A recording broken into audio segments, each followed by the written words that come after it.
the day I watched Victor's interview.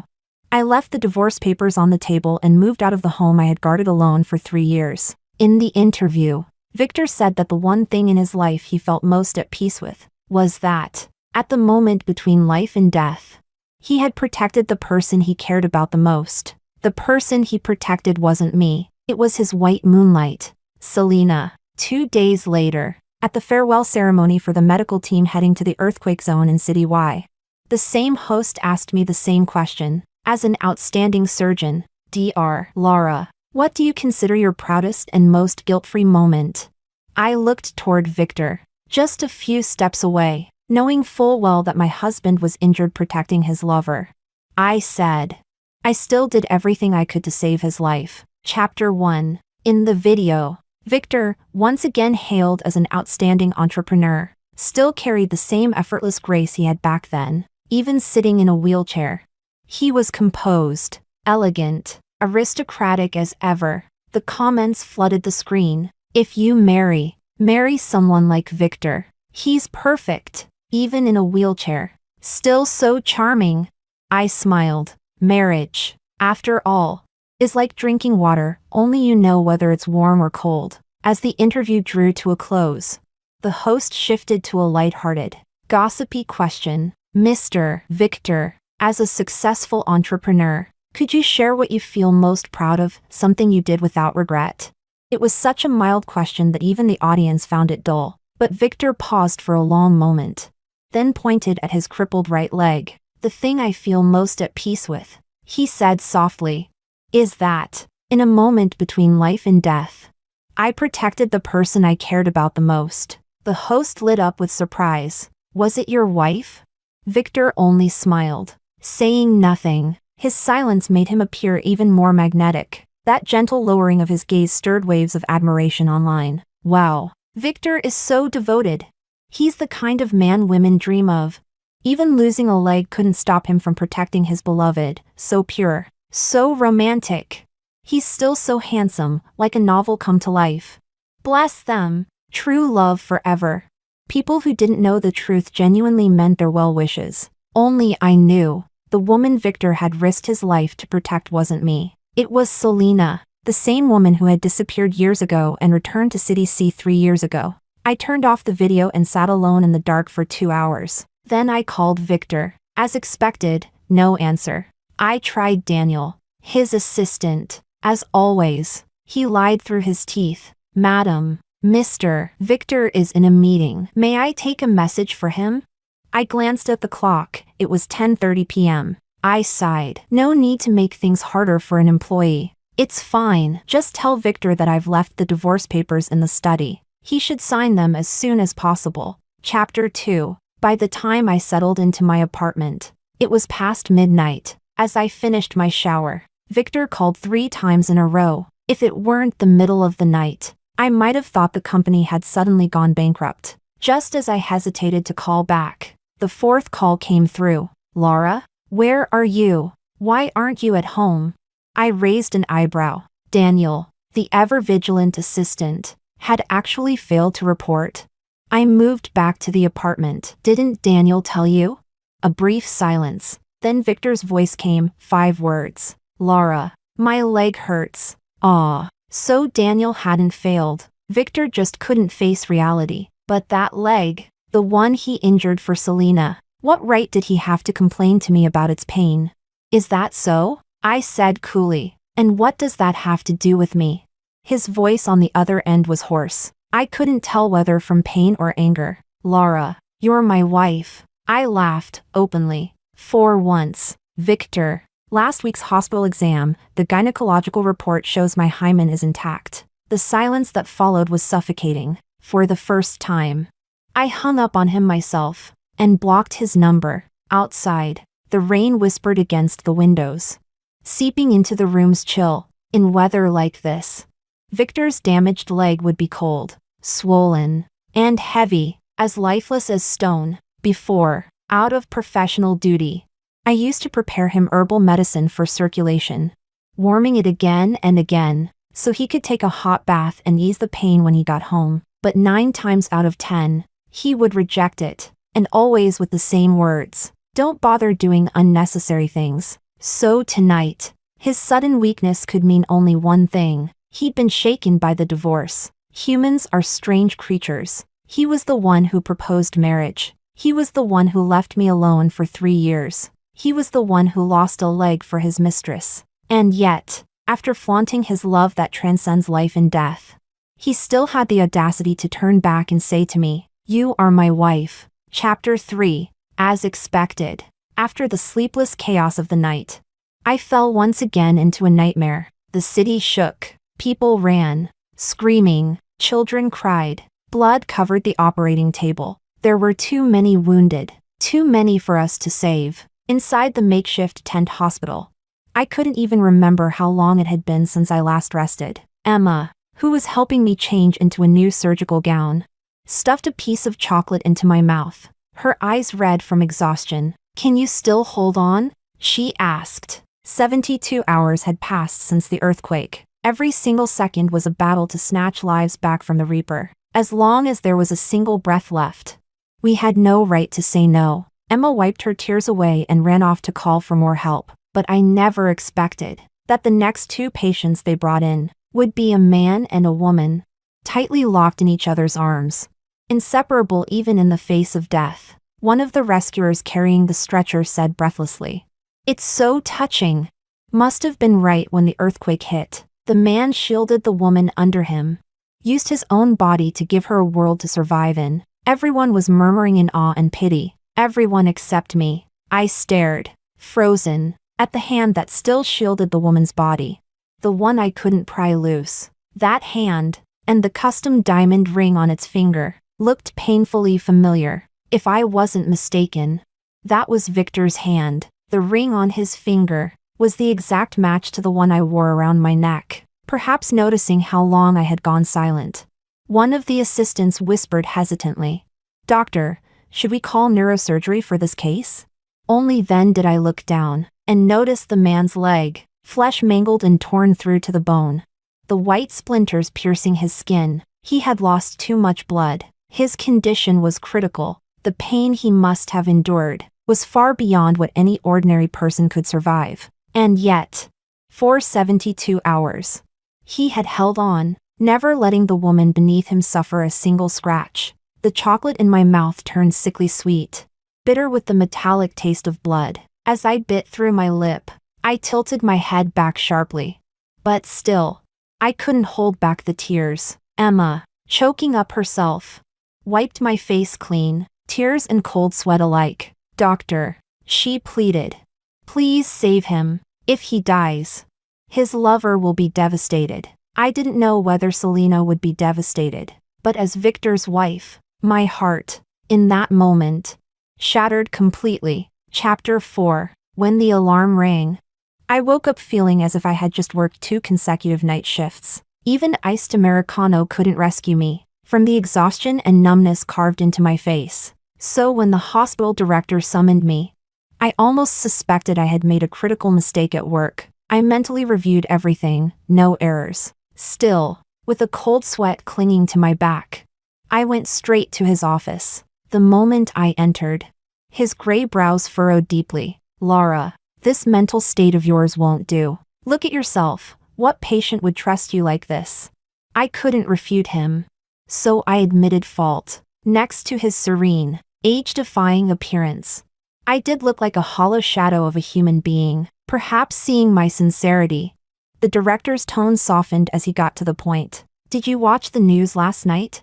There was an earthquake in Y City. The magnitude isn't as high as the one we faced half a year ago, but the cold climate and poor medical conditions are making rescue work extremely difficult." Another earthquake. I didn't know if it was PTSD, but the hand in my lab coat pocket trembled violently, and my palm filled with cold sweat. "Our hospital is forming a medical team to go there, and you," my nails, neatly trimmed, had already dug into my palms when I interrupted him. "Director, let me go." The old man nodded approvingly. "I was going to assign you anyway. Your skill level and prior rescue experience are exactly what we need. But one thing, Laura, don't overexert yourself again. Don't push to the point of collapse like last time." I wanted to tell him, That last time, my collapse wasn't just from exhaustion, at least, not entirely. During Victor's surgery, I had bitten my lips until they bled.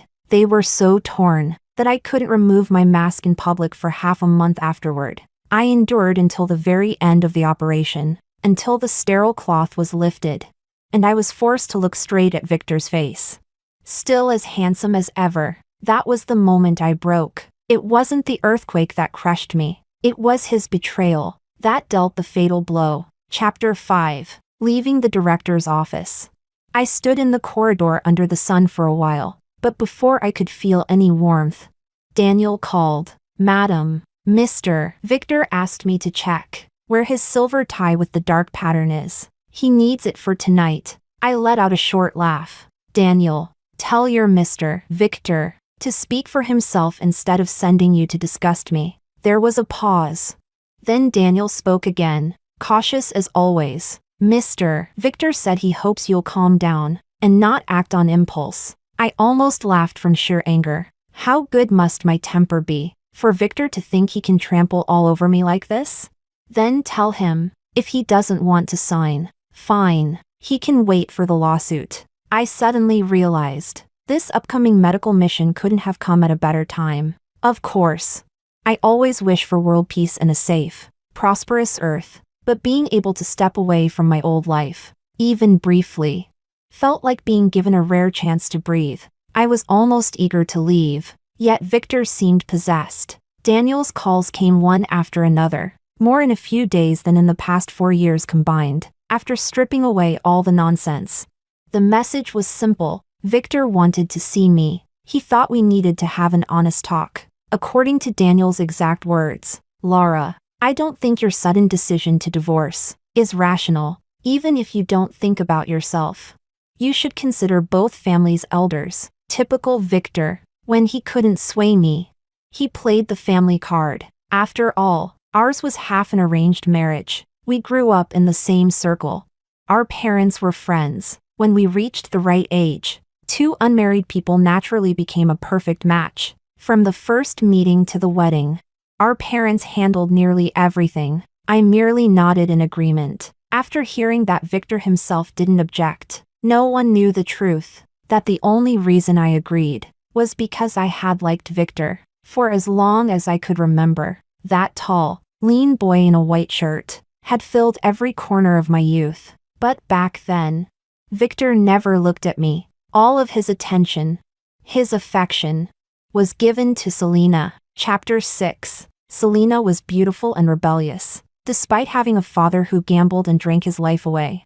She was never timid or self-conscious. On the contrary, she bloomed like a wild flower, bold and dazzling at an age when such brilliance was almost inappropriate. She skipped classes, talked back to teachers, and handed in blank exam sheets. More than once, I ran into her in the restroom, wearing heavy makeup and smoking a cigarette through a thin veil of blue smoke. She curved her bright red lips at me and teased, "Good girl, want one?" Compared to Selena, I really was a good girl. Plain uniform, neat hair, and a face untouched by rebellion. Next to her, my existence seemed utterly dull. In my memory, the only time Selena ever wore her school uniform without makeup was when we raised money to help her mother. Even then, while accepting charity, she stood tall, neither humble nor arrogant. "Thank you all for your kindness," she said. "I'll pay every cent back." And she did.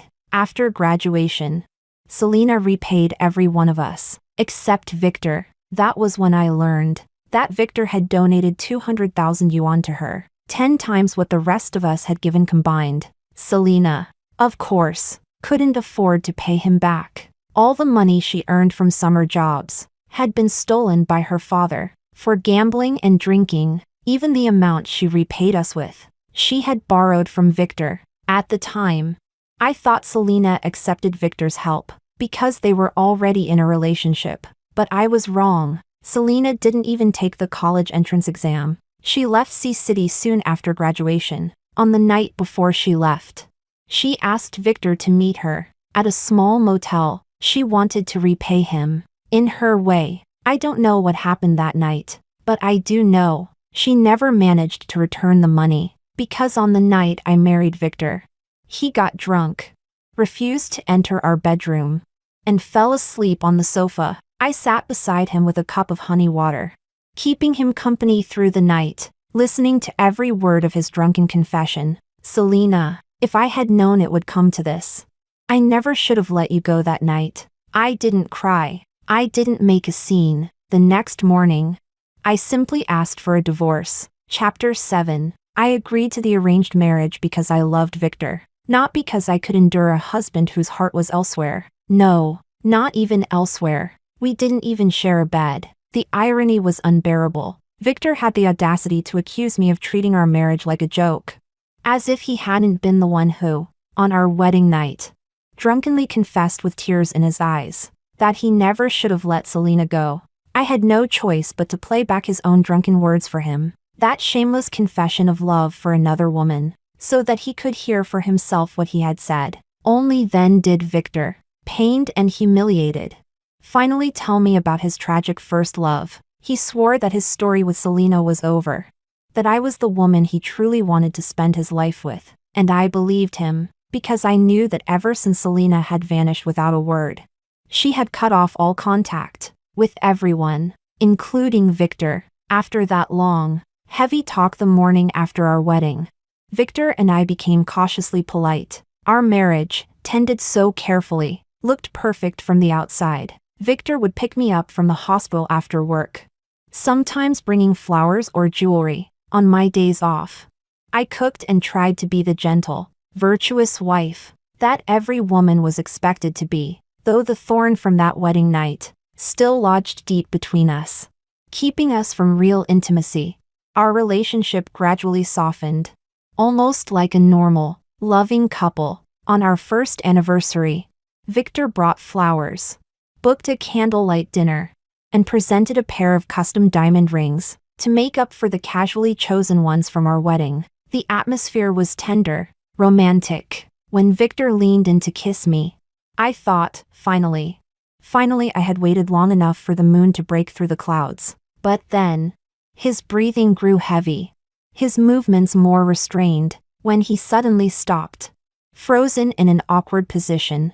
His eyes were bloodshot, his forehead beaded with sweat. Naively, I thought he was simply nervous, unsure of how to continue, so I swallowed my embarrassment and reached out to unbutton his shirt. But Victor grabbed my wrist, hard, so hard that I cried out in pain. Yet he didn't let go. He just looked at me, or perhaps through me, at someone else entirely. Chapter 8. I don't know how long that silence lasted. Eventually, Victor released me, sat up, and ran a hand over his face. Tears wet the corners of my eyes. I asked him, my voice trembling, why? Victor turned his back to me. After a long pause, he said quietly, Laura, you're too good. I can't bring myself to touch you. More tears spilled out. I refused to accept it. Victor, why? But Victor said nothing. He just stood up and walked away. The door slammed shut behind him. I sat there, humiliated beyond words. My body, once warm and pliant, turned cold, curling into itself, stiff and small. From that night on, everything between us began to unravel. He stopped coming home. I started clinging harder, and then I found out the reason Victor had stopped halfway, the reason his body had responded but his mind had shut down, was because Selena had come back to Sea City. If it hadn't been for that year we'd spent together, I might have let him go. But once you've glimpsed happiness, how do you let it slip away? I cried. I begged. I refused to let the marriage I had worked so hard for die so easily. But it was only ever my one-sided struggle. Victor stopped answering my calls. Daniel became the messenger between us, handling every duty a husband should have, even when I had my appendectomy. It was Daniel who signed the consent form. Still, I couldn't give up. I clung to Victor's promises. Over and over, I demanded, Victor, how can you go back on your word? Until the earthquake, until the moment I saw Selena, lying safely beneath his body, his arms shielding her from death. Only then did I realize, how pathetic my 3 years of persistence had been, so I let go. Out of consideration for Victor's injury, I didn't file for divorce immediately, but I never imagined he would later go on national television, and with that very same deep love for Selena, destroy the last shred of dignity I had left in this marriage. That night, I sat alone in the dark for 2 hours, picking up the pieces of my broken self, again and again, rebuilding, reshaping, like a phoenix reborn in fire. Victor, how dare you? Chapter 9. Before heading to the earthquake zone, I went home once. As usual, my parents were somewhere overseas, living their carefree, glamorous lives, in the vast, empty villa. The only person there was my eldest brother, Santiago. Fresh off a business negotiation, ever since he had taken over the company, his presence had become even more commanding than before. Nothing ever escaped his sharp eyes, not even the slightest flicker of my emotions. So, he said, narrowing his eyes, "You've been hurt? Because of Victor?" Santiago was 4 years older than me, more than a brother. He was the real parent I'd had growing up, stricter than our romantic, free-spirited father and mother, yet fiercely protective. Under his influence, I grew up to be the perfect good girl in everyone's eyes, obedient, polite, a model student who never broke the rules. By the age of 26, the wildest thing I had ever done was stepping outside our social circle to become a surgeon. When I first submitted that career choice, Santiago even took a special trip back from the army to talk to me. It was during that talk that he first realized my secret. I liked Victor. I had chosen medicine because of him. He loved basketball, and he was always getting hurt. I used to imagine that one day, when he got injured again, I'd be the one to heal him, to bring him back to life with my own hands. I still remember the look on Santiago's face when he found out the real reason I wanted to study medicine.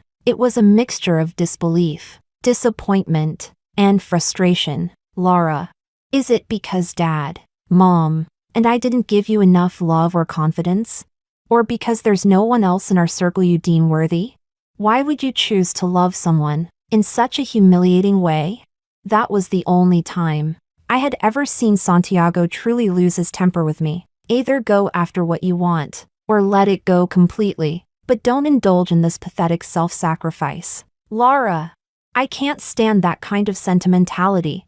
So I chose to let go, but I still became a surgeon. I still walked the path I had chosen. What I never imagined was that 10 years later, I would really end up saving Victor's life, right when he betrayed me and our marriage, shielding another woman beneath his body. Chapter 10. Santiago noticed me drifting off in thought, and frowned, knocking on the table. "Speak, whatever happens, your brother's got your back." "Brother," I said quietly, "I'm getting a divorce." His frown deepened. "You've thought it through?"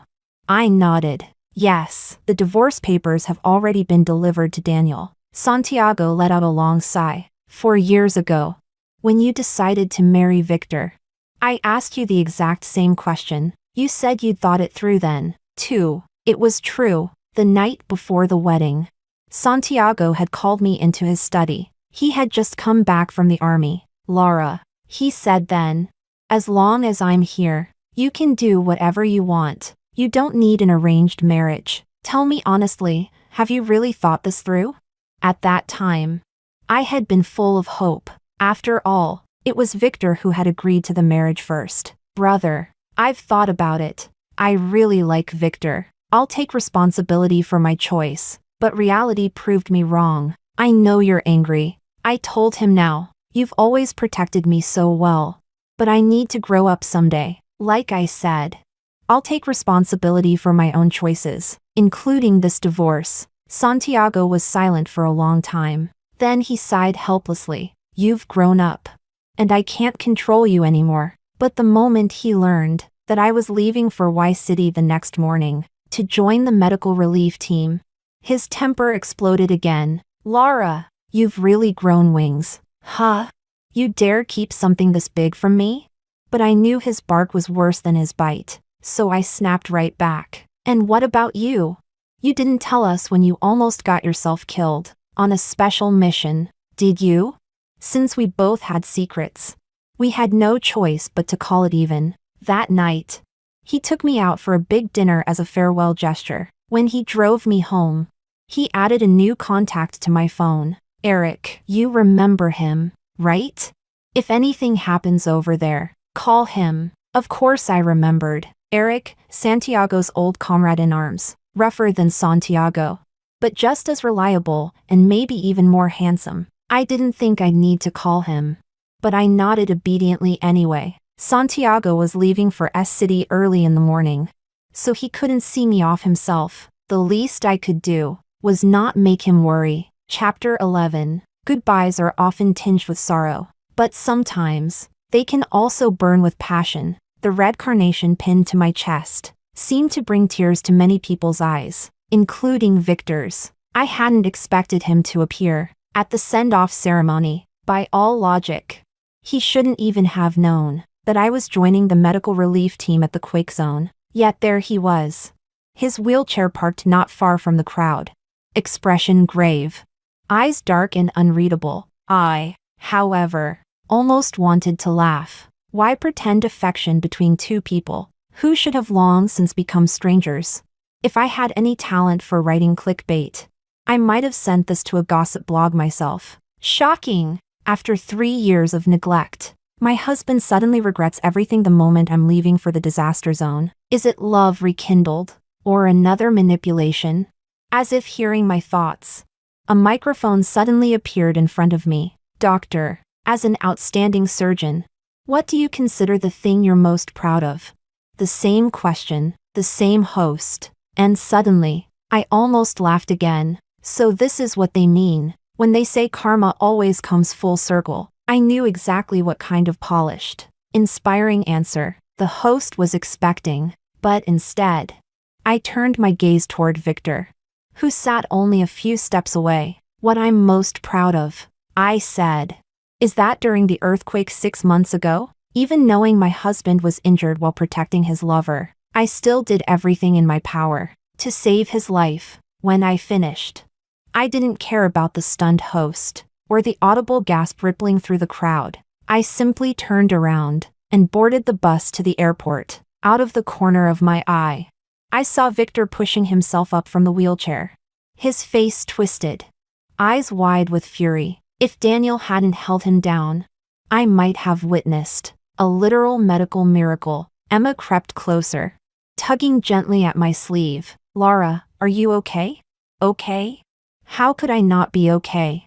For the first time, not just in these past few months, but since the night Victor slammed that door 3 years ago, I could finally breathe freely. I smiled at Emma. Perfect, I said. Better than ever. Chapter 12. The moment the plane landed, my phone wouldn't stop vibrating in my pocket. Santiago, Daniel, the hospital director, people I knew and people I didn't. None of them gave me a moment's peace, so I simply ignored them all, snapped a quick photo, and posted it to my social feed. I've arrived. Life goes on. Dramatic, maybe even childish, but it somehow got hundreds of likes. Among the endless stream of "stay safe" and "we're proud of you," Santiago's comment stood out like a sore thumb. I see Eric. He's the tallest one in your photo. Startled, I looked around, and sure enough, there was Eric.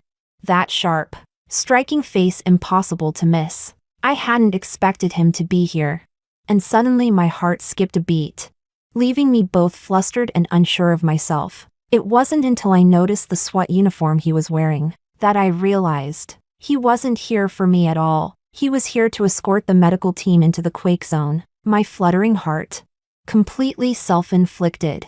The road to the disaster area was rough, and 3 off-road vehicles had been sent to pick us up. Emma and I squeezed into the back seat of one, and she spent the entire ride shouting in my ear, "He's so handsome. Oh my God, Laura, he's so handsome." She wasn't wrong. Eric had that kind of rugged, dangerous good looks, the kind that made girls blush without even realizing it. And Emma's blush didn't fade for the entire trip. If I hadn't checked her pulse and breathing myself, I might have suspected altitude sickness. If you like him, go for it, I said. I've got his number. Her eyes went wide as saucers. Wait, what? How do you have Mr. Handsome's number? Don't tell me you too. I pushed her overactive imagination away, trying to save my innocent reputation. Relax. He's my brother's old comrade in arms. Oh, well, in that case, never mind. Emma was 4 years younger than me, and already at the age for serious relationships. Honestly, since Santiago approved of Eric, I thought she might give it a try. But no, Emma had her own brand of logic. Why not? I asked. She pouted. Because Santiago never looks at me, only over me, and that captain of his? Same breed. I'm not wasting my time on another one like that. Chapter 13. Even though I knew Emma was talking about their height, I still felt as if I'd been stabbed right in the chest. If only I'd been as clear-headed as Emma back then, I wouldn't have ended up like this. But Emma just had to twist the knife. Director, what's really going on between you and Victor? Is he that husband of yours? I sighed, deliberately skipping the first question and cutting the topic short. He is. But soon, he won't be anymore. That did the trick. Emma obediently shut her mouth. Though, of course, she couldn't resist sneaking glances at Eric's profile in the front seat. Suddenly, Eric turned around. Emma panicked and practically buried her face in my shoulder, pretending to be dead, left with no choice. I stepped in for both of us and gave Eric a polite nod. Captain, thank you for taking the trouble to come get us. Maybe it was my imagination, but his eyes seemed to soften a little, even carrying a hint of a smile. It's my honor. Thank you all for arriving so quickly. He paused, then added, if there's anything you need, just say it. I'll do everything I can. Everyone murmured their thanks, but no one made any requests. The situation in the quake zone was far worse than we had imagined. The local houses, made mostly of mud and wood, offered no resistance to the tremors, and the drastic temperature swings of the highlands posed another deadly threat to the injured still trapped beneath the rubble. Worse yet, a cold front was closing in. If the rescue wasn't completed before the snowfall, the death toll would rise even higher. After an emergency discussion, the medical team split into 2 groups. One stayed at the temporary field station to treat the injured. The other followed the rescue units deeper into the disaster zone. My request to enter the core area was unanimously denied, so I stayed behind, doing my duty at the temporary post. By the time I realized that my feet and calves had completely lost feeling from the cold, more than 20 hours had passed. Unable to endure any longer, I stepped out of the tent, hugging the improvised hand warmer Emma had made for me using a saline bottle. My legs were so numb that when a man suddenly fell to his knees in front of me, I couldn't even dodge in time. He was shouting something, words I couldn't understand, and his excitement was so intense that, if not for the devotion in his eyes, I would have thought he was here to cause trouble. I was frozen in confusion when Eric arrived. Chapter 14. You saved his wife. He's here to thank you. Hearing Eric's explanation, I finally noticed the kata scarf Lucas held reverently in his hands, and the buttered pastry cradled in his arms. To be honest, I've never liked the smell of yak butter, but I didn't know how to refuse such pure, heartfelt gratitude. Thankfully, Eric stepped in. He gently persuaded Lucas to take back the heavy pastry, and, on my behalf, accepted the kata. I didn't know what the white silk scarf symbolized in their faith, but I still felt undeserving of it. I don't even remember which one was his wife. Because you've saved too many people. I looked up sharply and met Eric's deep, steady gaze. They'll all remember you, he said quietly. They'll remember the doctor who saved them. But a lump rose in my throat, and suddenly I wanted to cry. Not from sadness, but from that helpless ache that comes when you know you can't save them all. But there are still so many we couldn't save. That's not your fault, Eric replied firmly, his tone calm and grounded. What you need to do now is rest, and then go save the next one. I hugged the saline bottle warmer tight against my chest, fighting back tears. I will. Then Eric raised his gloved hand and brushed away the droplets clinging to my lashes. Don't cry. It's too cold. You'll crack your skin. The scent of leather and faint tobacco drifted past my nose, dominant yet unexpectedly gentle. Then, Laura! A hoarse, trembling voice called from behind me. I turned. And there he was, Victor, sitting in his wheelchair. Daniel standing just behind him. I had no idea how long they'd been there. Laura, Victor said again, his voice raw, like it had been scraped by sandpaper. I murmured a quick sorry to Eric, and walked toward him. Did you sign the divorce papers? Up close, I could see the bloodshot eyes, the exhaustion etched into every line of his face. He looked worse than I did after an all-nighter. I told you, he rasped. We need to talk. There's nothing left to talk about. I replied coldly. If you won't sign, wait for the lawsuit. I turned to leave, but Daniel stepped in front of me. Madam, Victor came all night to find you. So what? I cut him off sharply. Do you expect me to kneel and thank him for the favor? Chapter 15. Victor hadn't come alone. He'd brought with him a batch of emergency supplies, blankets and heavy tents, just in time to save everyone from the biting cold. Emma told me everyone was grateful to him. One kind old lady even prayed over her rosary, chanting blessings for Victor's injured leg. My hand paused mid-scrub. I suddenly remembered what Victor had said earlier. Laura, I came here to atone. I didn't want to know what that meant. Whatever he was here for, it had nothing to do with me anymore. As the initial phase of rescue came to an end, the number of trauma patients arriving at the field clinic dwindled, but the blizzard and the cold wave caused chronic illnesses to relapse among the elderly and weak. Many children also caught colds, coughing non-stop in the freezing air. I had to shift from surgery to internal medicine, hugging my phone, consulting colleagues thousands of miles away for advice. But just when I thought things might finally calm down, they didn't, because Selena arrived, still as reckless and arrogant as ever. She barged straight into my consultation tent. Laura, I need to talk to you. Get out! I was listening to the lungs of an infant in swaddling clothes, and there were more than a dozen patients still waiting outside. There are no words for the kind of fury that burned in me. Selena tried to argue, but Emma shoved her out, half pushing, half dragging. Still, Selena wouldn't stop. She stood outside the tent, yelling my name over and over again. For the first time, I pulled out my phone and called Eric for help. Captain, someone's causing a disturbance in my tent. Can you handle it, please? Eric arrived quickly, and with him, a grim-faced Victor. I'm sorry, Victor said softly. I'll make her leave. Leave? Selena snapped. Did I hear you right? Victor, who are you to tell me to leave? You're the one who said you'd take responsibility for me. Now you're going back on your word? Victor's face was ashen. When he looked at me, there was no light left in his eyes, only emptiness, I guess.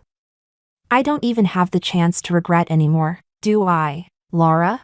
I didn't answer. He gave a broken, hollow laugh. I understand. The only reason I insisted on coming here was to feel for myself what you must have felt back then. His throat constricted, the muscles in his neck tensed, and after a long silence, he finally forced out the words, I'm sorry, Laura. I'll sign the papers. Chapter 16. 2 weeks later, the medical team finally left Y City. Eric came to see us off again. When we shook hands goodbye, I suddenly felt something in my palm, a turquoise earring. Perhaps noticing my surprise and hesitation, Eric smiled and explained, turquoise symbolizes luck and safety. It's also a token of gratitude and blessing, from all of us, to you. So please, don't refuse it, okay? Eric might have the rugged kind of handsomeness, but his eyes, they were strikingly deep and clear. With those eyes fixed on me, I couldn't bring myself to say no. Still, that turquoise earring felt heavy in my hand, as if its owner had placed some unspoken meaning upon it. That suspicion was confirmed when I met Santiago later. Don't believe his nonsense. That earring is his own. I saw him wearing it the last time he came to our house. Suddenly, the turquoise in my hand Felt scorching hot. Then what should I do? Return it? Does this even count as jewelry? Can I mail it back? Why are you panicking? Santiago said, his tone shifting in an instant. Why not think about it? He's from a well-off family. A decent guy. 100 times better than that Victor.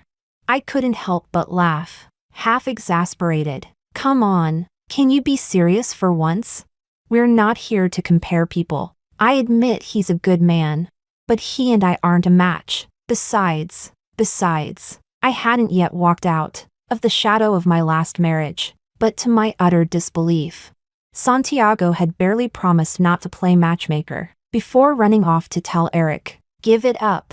Laura said you two aren't compatible. When I later heard that from Eric himself, I wished the ground would swallow me whole. I'm sorry, I stammered. I didn't mean it that way. My brother just talks too much. I'm really sorry. Eric was silent. He didn't hang up. Just when the silence grew unbearable, when I was about to scratch holes into my prescription pad out of sheer embarrassment, his voice came through, low and calm. Laura, your brother's not wrong. I've liked you for a long time. Chapter 17. From the hospital corridor window, you could see countless construction sites. People were working hard to rebuild the wounds left by the earthquake. But some wounds never heal. Just like some people, once missed, they're gone forever. Eric said he had liked me for a long time, but after 4 years of marriage with Victor, I no longer knew how much love or courage I still had left to give someone else. No matter how much, it wouldn't be fair to the other person. So, I refused Eric. I told him I just wanted to become the best surgeon I could be. Eric seemed to have expected that.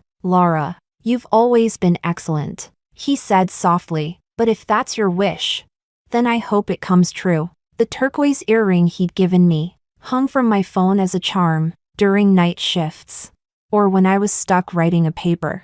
I'd find myself staring at that blue-green pendant.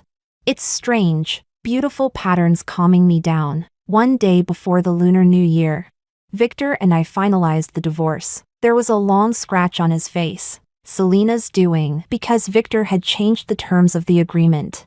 I ended up with half of his assets. As we walked out of the Civil Affairs Bureau, Selena arrived, breathless with fury, and confronted me right in front of him. Laura, how clever of you. Not only did you take half of Victor's fortune, but you still have him pining for you. The former white moonlight of his life had dimmed completely. Her former arrogance had curdled into bitterness and jealousy. Victor, sitting in his wheelchair, couldn't stop her. Embarrassment and that glaring scratch had stripped away all his former grace. I had no desire for revenge anymore, but that didn't mean I'd let Selena spit her venom in my face. Selena, what Victor gave me wasn't half of his fortune. It was payment for that leg of his. And as for why, you know better than anyone. Chapter 18, Epilogue. The following spring, when the begonias were in bloom, I published my 4th research paper and became the youngest associate chief surgeon in the hospital. And at the same time, I had a new admirer, a ruggedly handsome one. Eric had resigned and moved to Sea City, intending to start his own company here. When Santiago brought me to his welcome dinner, I was completely caught off guard. But Santiago just said, he's overdue to come home and take over the family business anyway. Eric laughed softly. You don't need to feel pressured, he said. I really am just here to start a company. But halfway through dinner, Santiago got an urgent call and had to leave. The atmosphere shifted. A waiter approached, handing over a bouquet of crabapple flowers, wrapped in white paper. Eric took it, then passed it to me. Your brother said, you're not ready yet, but this season is too beautiful. I don't want to miss it again, so I hope you'll give me a chance to at least take a number and wait in line.